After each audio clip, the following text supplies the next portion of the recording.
کہ جہاں رہے گا وہیں روشنی لٹائے گا، جہاں رہے گا وہیں روشنی لٹائے گا، کسی چراغ کا اپنا مکان نہیں ہوتا۔ وہ قرآن جو غذا بھی ہے، دوا بھی ہے، شفا بھی ہے۔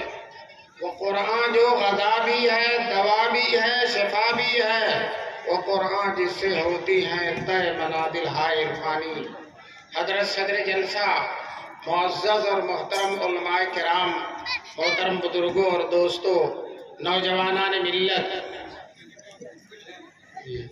اللہ تبارک تعالیٰ نے ہم سب کو یہ توفیق دی کہ آج اپنے اس مدرسہ فیض عام، اور یہ مدرسہ ماشاءاللہ اسم بامسمہ ہے، اس کا فیض عام ہے۔ یہ مدرسہ کیا کھلا کہ پورے علاقے میں حافظ، عالم، قاری بھر گئے، گاؤں گاؤں، دونا، کٹولی اور بہت سارے گاؤں جس کا نام میں نہیں جانتا، اس سارے کے سارے گاؤں کرتا اور پاجامہ اور عالم سے، حافظ سے، قاری سے الحمدللہ اس مدرسے نے بھر دیا۔ اللہ تبارک تعالیٰ اس مدرسے کو، اس کا نام فیض عام ہے، اللہ تبارک تعالیٰ اس مدرسے کو قبول عام سے سرفراز فرمائے۔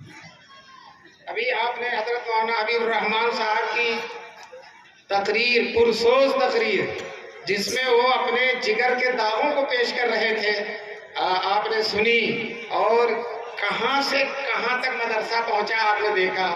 ایک زمانہ وہ تھا کہ ڈیبری جلتی تھی۔ کیا جلتی تھی؟ ڈیبری جانتے ہیں؟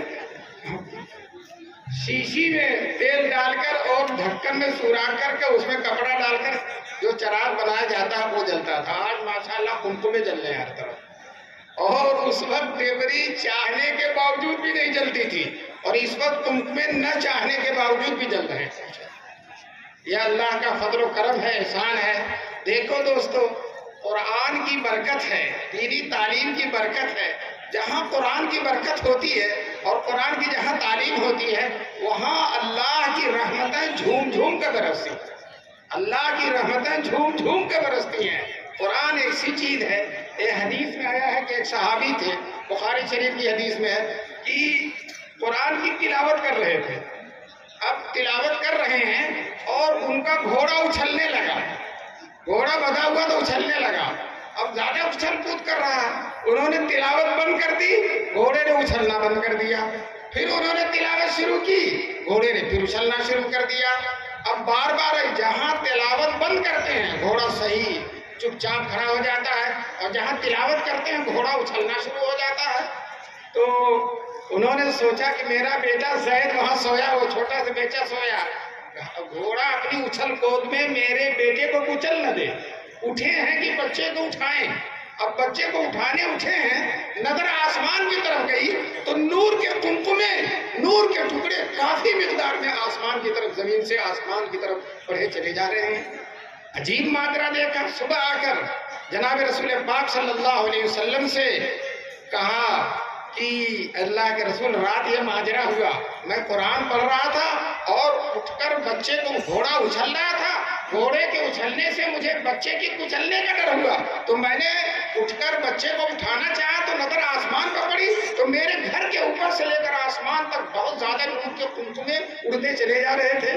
تو حضور صلی اللہ علیہ وسلم نے کہا، اے حدیر کے لڑکے اسید، جو اسید ابن حدیر صحابی ہیں، اے حدیر کے لڑکے اسید، قرآن پڑھنا مت بند کر، یہ اللہ کی رحمت کے فرشتے تھے، یہ اللہ کی رحمت کے فرشتے تھے جو تیری تلاوت سننے کے لیے قرآن کریم سے اترے تھے۔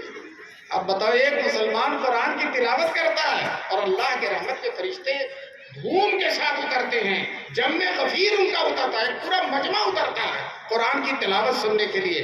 پھر حضور صلی اللہ علیہ وسلم نے کہا، اگر تم صبح تک قرآن کی تلاوت کرتے رہتے، بند نہ کرتے، تو اہل مدینہ کھلی آنکھوں ان فرشتوں کو دیکھ لیتے، کھلی آنکھوں ان فرشتوں کو، جب تک تم پڑھتے رہتے یہ فرشتے جاتے نہ۔ تو دوستو، قرآن کی برکت کی شان ہی عجیب ہے۔ آپ دیکھیے اس مدرسے کی قرآنی خدمت، ایمانی خدمت، روحانی خدمت، علمی خدمت، دینی خدمت، شرعی خدمت، اللہ تبارک تعالیٰ نے مختلف گوشوں سے اس مدرسے کو خدمت کی توفیق نصیب فرمائی ہے۔ ابھی آپ کے سامنے یہ 55 بچے ہیں،